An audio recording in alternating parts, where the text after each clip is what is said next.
So this is your brain didn't evolve for truth. Thoughts on Plantinga's EAN? Of course, EAN here stands for the Evolutionary Argument Against Naturalism. I think it's a wonderful argument. If you're unfamiliar, basically it goes something like this. Suppose you're a materialist, so you don't believe in God, and you also believe in evolution by natural selection. You believe that it's true, that that's like how we got here. What does that mean? Well, what does natural selection select for? It selects for survivability, which means that the things which develop because they are beneficial to our survival. When things in evolution select for survivability, it's not necessarily for survivability of the individual, but it's for survivability of the species. You know, there's certain cases where you could look at an individual within a certain species and they're not doing everything they can for themselves to survive. In our own case, you see people like firefighters and people like parents putting their lives on the line for their children so that their offspring can survive and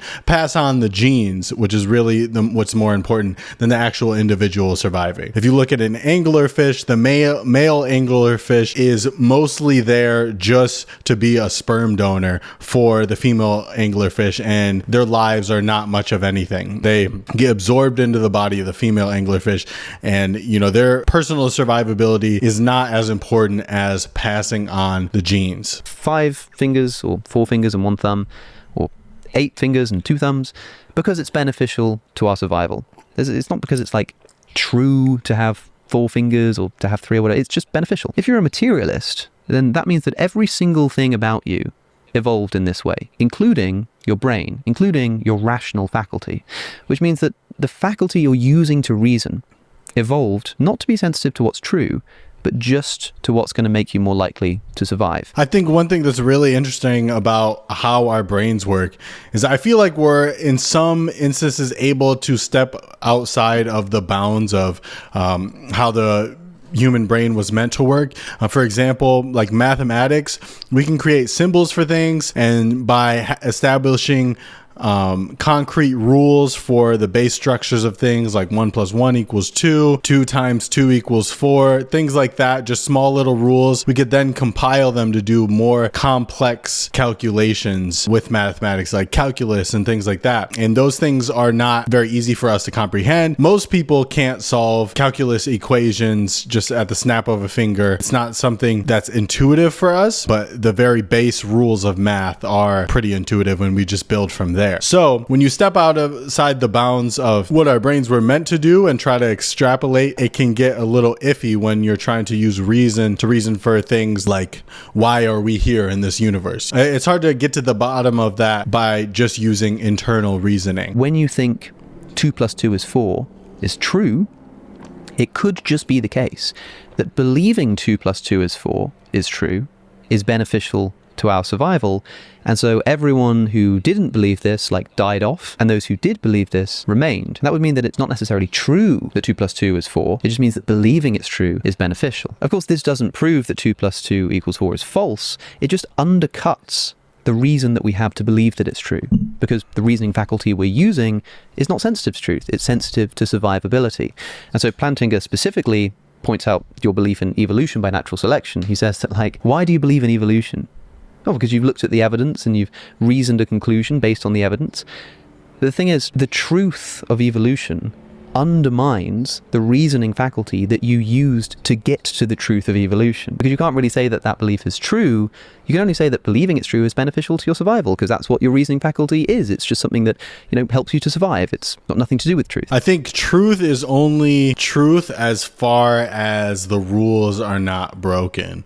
So you can establish a rule like 2 + 2 is true. And, there's no way to actually fully prove that. But in every instance where we've added 2 to 2, it has always equaled 4. And that rule has never been broken. There are certain instances where rules have always been true throughout history, and then one very novel discovery changes our understanding of it, and what we thought was true for the longest time is actually broken. At one point, hundreds of years ago, we thought the earth was flat, and then we realized we could calculate the curvature of the earth, and we developed boats, and we could see that boats would go beyond the horizon, and the entire boat would fall beyond the horizon, and you couldn't see the boat anymore after a certain distance. And at one point we thought the earth Earth was the center of the solar system, all the planets and the sun went around the Earth itself. But once we could calculate orbits and through observing the universe a bit closer, we discovered that that wasn't true. Fundamental understandings of the universe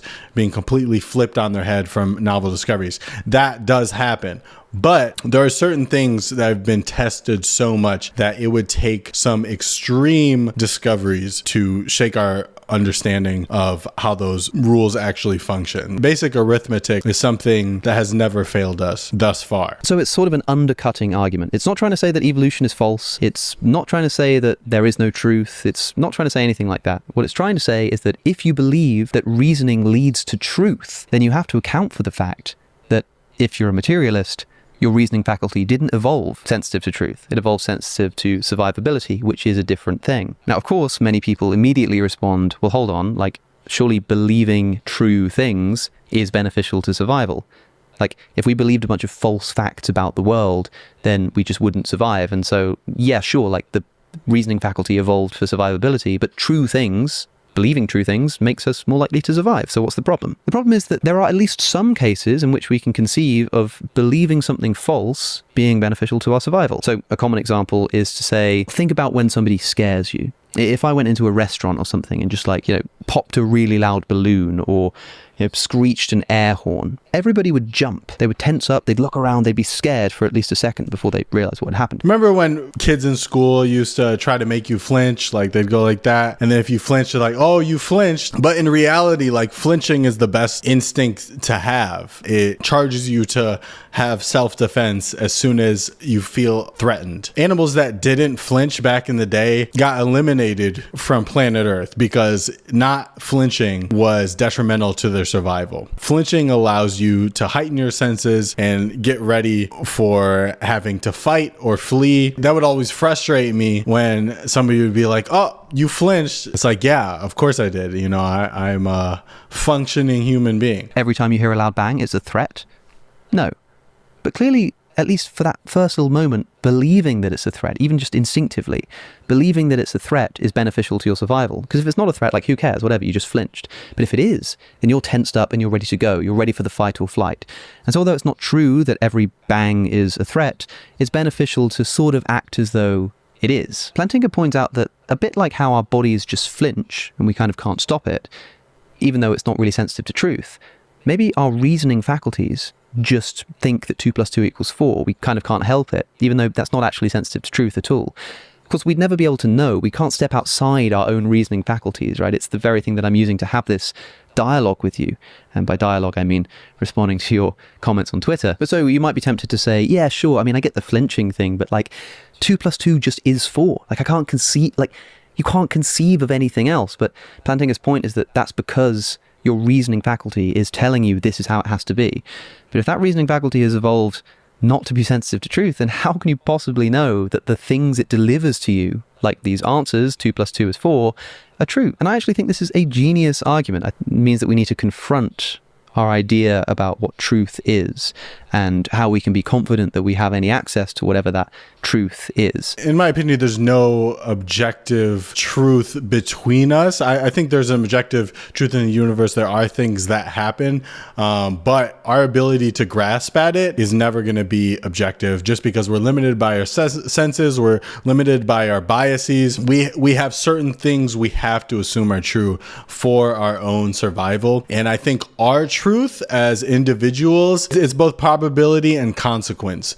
So for the flinching example, if somebody is about to punch you and you see their fist coming at you, well, you could either just say, oh, I'm not going to move because there's a chance they stop their fist. But in the case that they don't stop their fist, the consequence of that is going to be very big. You're going to get punched in the face. It's more worth it to flinch every time, even in the times where you're not actually going to get punched in the face, because you just want to be safe and you don't want that one instance to happen to you where you actually do get punched in the face. In terms of probability, it's probably true that 2 + 2 = 4, because in every single case where we've seen in the real world, that's been the case. You see two things. When they're together, that's four things. You've never had a reason to believe that was false. And even if there was one reason, one instance where that was untrue, in most cases, 2 + 2 is still going to equal 4. So you may as well just instinctually believe that to be true. I think it demonstrates to us